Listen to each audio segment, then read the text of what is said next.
আমাদের সামনে যে নানান ধরনের, নানান মাত্রার এবং নানান সাইজের মূলা ঝুলিয়ে রাখা হয়েছে, তার একটি বড় প্রমাণ হচ্ছে পুলিশ সংস্কার।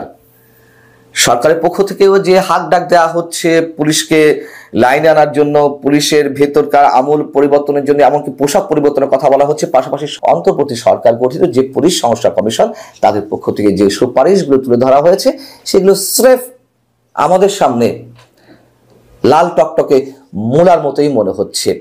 কেন এই কথা বলছি?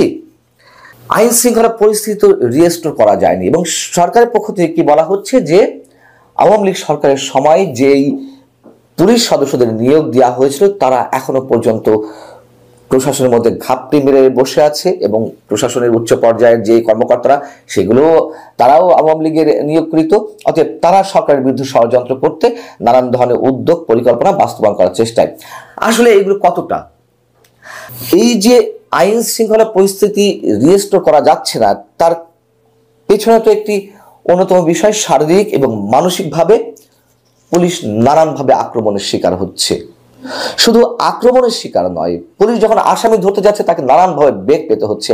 আর কি কি কারণে আইন শৃঙ্খলা পরিস্থিতি রিস্টোর করা যাচ্ছে না, আমরা যদি একটু ছোট করে বিশ্লেষণ করি নানান মাত্রায়। এবং এর সঙ্গে আমি যে একটি বড়সড় অভিযান শুরু হলো, অপারেশন ডেভিল হান্ট, তার মধ্যেও যে ভয়ঙ্কর অসঙ্গতি এরই মধ্যে দুদিনের মধ্যে আমাদের সামনে উপস্থিত হয়েছে, সেটু একটু এক্সাম্পল হিসেবে আনতে চাই। এখন পুলিশ কাজ করতে পারছে না কেন? পুলিশ কাউকে আটক করতে গেলেই দলবদ্ধ রেশের শিকার হচ্ছে, রোষের শিকার হচ্ছে। আইনকে তাচ্ছিল্য করার যে প্রবণতা এর আগে সমাজের বিভিন্ন স্তরে দেখা যাচ্ছিল, সেটি আরো প্রকট আকার দেখা দিয়েছে।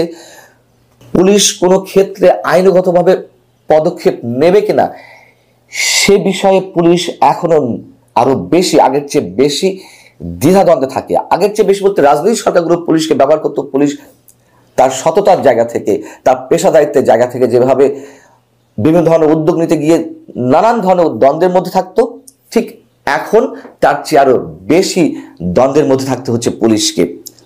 যেহেতু মব ভায়োলেন্স আমাদের সংস্কৃতি কিংবা অপসংস্কৃতির একটি অংশ হয়ে উঠেছে, সেখান থেকে পুলিশের মধ্যে ভীতি কাজ করছে। এবং পান থেকে চুন খসলেই বিভিন্ন ঘটনা পুলিশকে নিয়ে, আরো অনেক কিছু হয়, পুলিশকে নিয়েও ভাইরাল করার যে একটি প্রবণতা, সেটিও পুলিশকে আতঙ্কের মধ্যে রাখছে। আর যে কোনো পদক্ষেপ পুলিশ নিতে পারছে না স্বাধীনভাবে, সমাজের স্বার্থে, রাষ্ট্রের স্বার্থে। তার অন্যতম কারণ হচ্ছে যে কোনো সময় যে কোনো পরিস্থিতিতে তাদেরকে যখন তখন শাস্তির মুখোমুখি হওয়া লাগতে পারে। অজুহাত তো একটি রয়েছেই, যে আওয়ামী লীগের নিয়োগকৃত পুলিশ সদস্য এরা। এখন ডেভিল হান্টের কথা বলছিলাম, আমি সে বিষয়ে একটু দৃষ্টান্ত স্থাপন করতে চাই।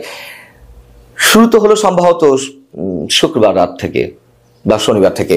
তো এই 2 দিনে গ্রেপ্তার করা হয়েছে সারা দেশ থেকে 1308 জন। গণমাধ্যমের রিপোর্ট অনুযায়ী, যদিও সুনির্দিষ্ট কোনো তালিকা পুলিশের হেডকোয়ার্টারে নেই, এটি আমরা নানানভাবে জানতে পেরেছি। তো উপদেষ্টা জাহাঙ্গীর আলম কি বলেছেন, স্বরাষ্ট্র উপদেষ্টা, তিনি বলেছেন যে যারা দেশে অস্থিতিশীলতা তৈরি করছে তাদের বিরুদ্ধে অভিযান চলবে। আচ্ছা, কেমন অভিযান চলছে?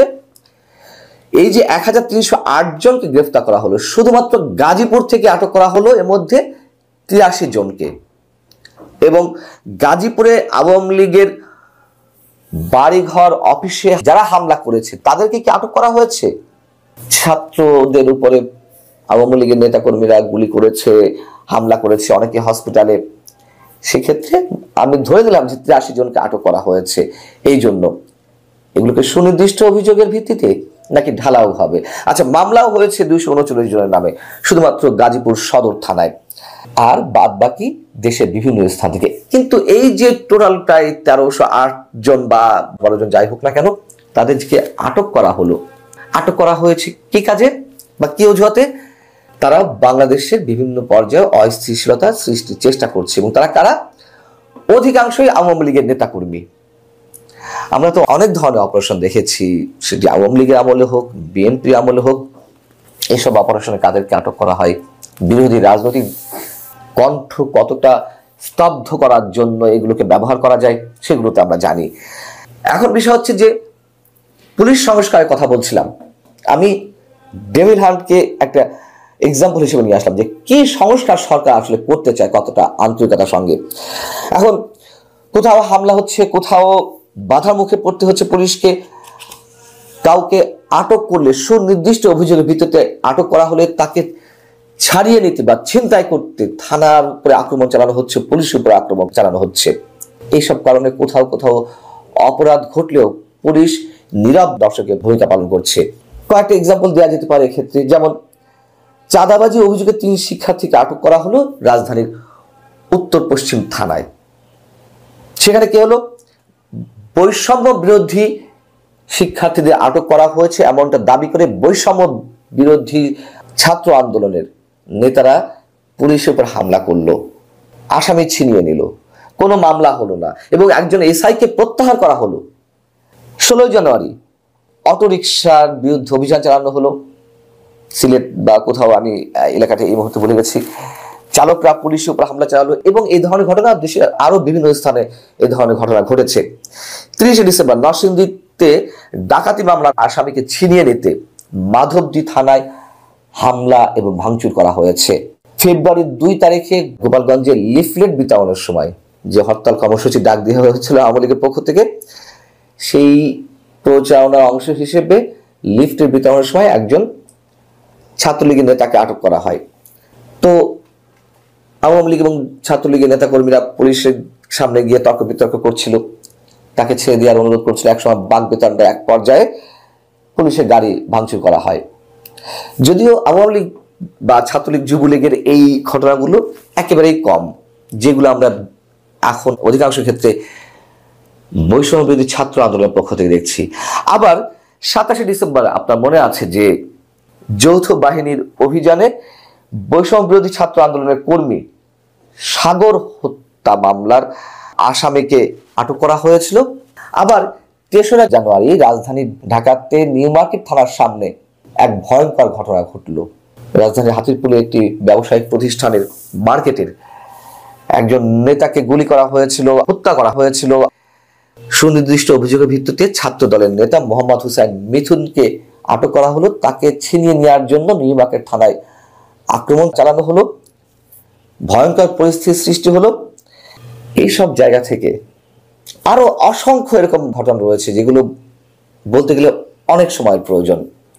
যা কিছু আমাদের সামনে দৃষ্টান্ত হিসেবে হাজির হয়েছে, রাজনৈতিক সরকারগুলোর চেয়ে ডক্টর মোহাম্মদ ইউনূস সরকারের সময় যেভাবে সর্বক্ষেত্রে বৈষম্য দেখা যাচ্ছে এবং বিশেষভাবে পুলিশের ক্ষেত্রে যে ভয়ঙ্কর এক পরিস্থিতি, নানান ধরনের চাপ তাপ পুলিশের উপর পড়ছে, সেই জায়গা থেকে পুলিশ সমস্যা কিভাবে হবে। এবং আরো অদ্ভুতভাবে যদি আমরা কয়েকটি বক্তব্য আপনাদের সামনে উপস্থাপন করি ছোট করে, ঢাকা মেট্রোপলিটন পুলিশ ডিএমপির কমিশনার বইমেলা উদ্বোধনের দিন তিনি বললেন, যেখানেই ছাত্রলীগ সেখানেই তাদেরকে আটক করা হবে। একেবারে রাজনৈতিক সরকারগুলোর সময় পুলিশ যেভাবে বিরোধী দলীয় নেতাকর্মীদের উদ্দেশ্যে বা বিরোধী দলের উদ্দেশ্যে যে ভাষায় কথা বলে ঠিক সেভাবে বলল। ছাত্রলীগ নিষিদ্ধ সংগঠন এবং বর্তমান সরকারের শত্রু আওয়ামী লীগ, যুবলীগ, ছাত্রলীগ, তাদের বিরুদ্ধে যা কিছু বলে নিজেদের জায়গা পাকাপোক্ত করা যায়, যা না বললেও নয়, সেগুলো তারা খুব হুঙ্কার ছেড়ে বলছে। আরো মজার কথা হচ্ছে, পুলিশের উদ্ধত্ত এখন এই পর্যায়ে চলে গেছে, আমি একটু মিলাচ্ছি, আওয়ামী লীগ সরকারের সময় এই বইমেলাকে উদ্দেশ্য করে পুলিশের পক্ষ থেকে তখন হয়তো বলা হয়েছিল 2-1 বছর আগেই যে বইমেলাতে যেসব বই আসছে সেগুলো পুলিশ চেক করবে। পুলিশ চেক করার কে? তখন এই বিষয়টি অনেক সমালোচিত হয়েছিল। আবার নতুন করে এই সরকারের সময় এই ডিএমপির কমিশনার সাহেবরা, পুলিশের অন্যান্য কর্মকর্তারা বলেন যে বইমেলাতে নতুন বই আসার ক্ষেত্রে এখন থেকে পাণ্ডুলিপি বাংলা একাডেমিতে জমা দিতে হবে এবং সেগুলো পরীক্ষা নিরীক্ষা করা হবে।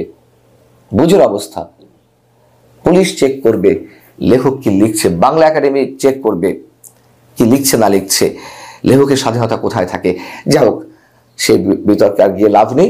বিষয় হচ্ছে সেম চরিত্র, একেবারে অভিন্ন চরিত্র রাজনৈতিক দলগুলোর সময় পুলিশের যে আচরণ, বা গত 15 সালে 16.5 বছর অন্তত পুলিশ যে ভয়ঙ্কর দানবীয় একটি চরিত্র পরিণত হয়েছিল, এই সরকারের আমলে যে সংস্কারের কথা বলছে তার কিছুই হবে না।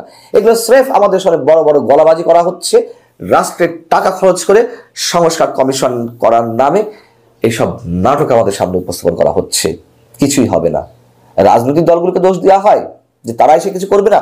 বর্তমান সরকার কোথায় কি করছে তা তো আমাদের সামনে স্পষ্ট।